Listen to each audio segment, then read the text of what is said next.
Parsha 101, Haftarah 101. This week's Torah portion is actually a double Torah portion of Chukas and Balak. They're combined so that we can get through all the Torah in the proper order and cycle in time for Shemos Torah, basically.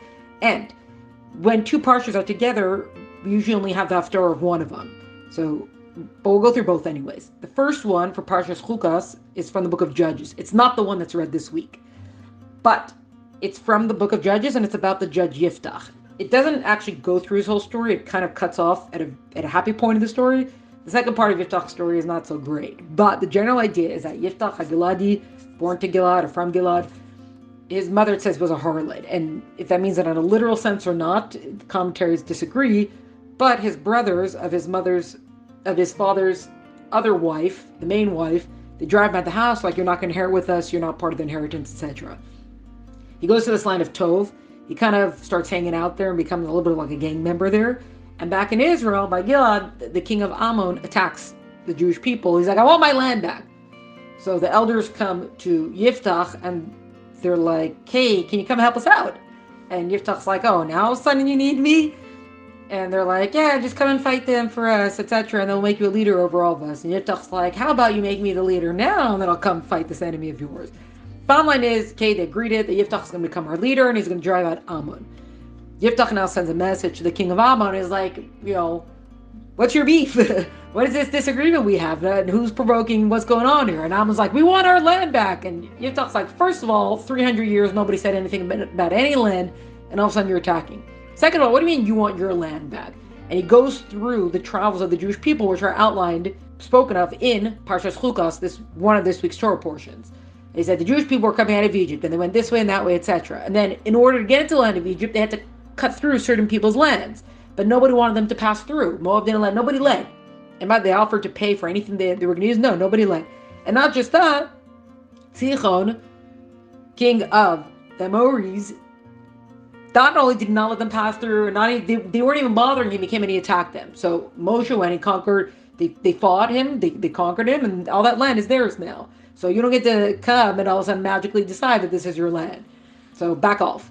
And messages back and forth. The king of Ammon is not paying attention to this. So Yiftach went, and not only did he defeat them, but he resoundingly defeated them. So they were quiet for a long time afterward.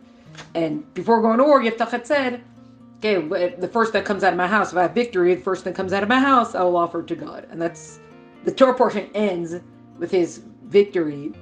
The second part of his story is that the first thing that first came out of his house was his only daughter, and just, instead of getting his vow annulled, there's different opinions about whether he stuck her in a tower somewhere or what happened there. So that was the not happy part of the story. But it speaks about one thing about Yiftach that is kind of generally agreed upon, is that he wasn't exactly the most loftiest of all leaders that ever was.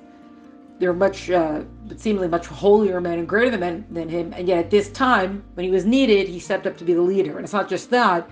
We see from the way he dealt with the king of Ammon that he was unafraid because he knew God is on our side. So, if nothing else, there's a great lesson in this, in knowing that dealing with enemies or dealing with people who are opposing, when God is on our side, it doesn't take necessarily the loftiest of people to believe that God is with us and to act accordingly. So that's for the Haftarah for Chukas. The Haftarah for Balak is Balak, the king. The Jewish people come out of the land of Israel, and Balak, the king, hires Bilam to go curse the Jewish people. He sees them coming out. It's like, this isn't good. They're conquering all these peoples, etc. We're going to curse them out, and it's going to be the end of the Jewish people. Then, of course, he was not successful.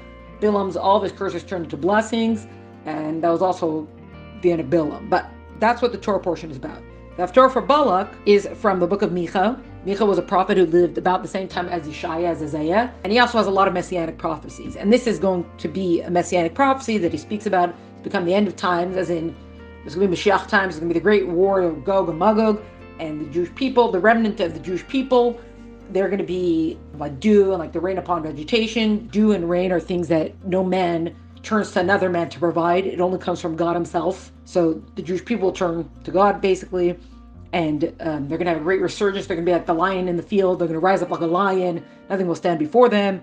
etc., etc. So we have this great positive prophecy, and then he turns around and says, by the way, while we're at it, you guys have turned away from the things you're supposed to do, and you got to shape up your act, etc. Where the connection to this Torah portion comes in, and it says, I sent you Moshe and Aaron and Miriam for guiding you and to defend you and atone for you, etc. And also remember when Balak hired Bilam to curse you out, and I turned those curses into blessings. So remember all this time that God was there for you? Remember how God took care of you, and now how could you have turned away from him, etc. And then the metaphorical question comes in of like, oh, but how are we supposed to, how can we serve God? Are we supposed to give him lots and lots of sacrifices, and we dedicate all this stuff to him? What should we do? And Micha says, you got to remember, what does God want from you?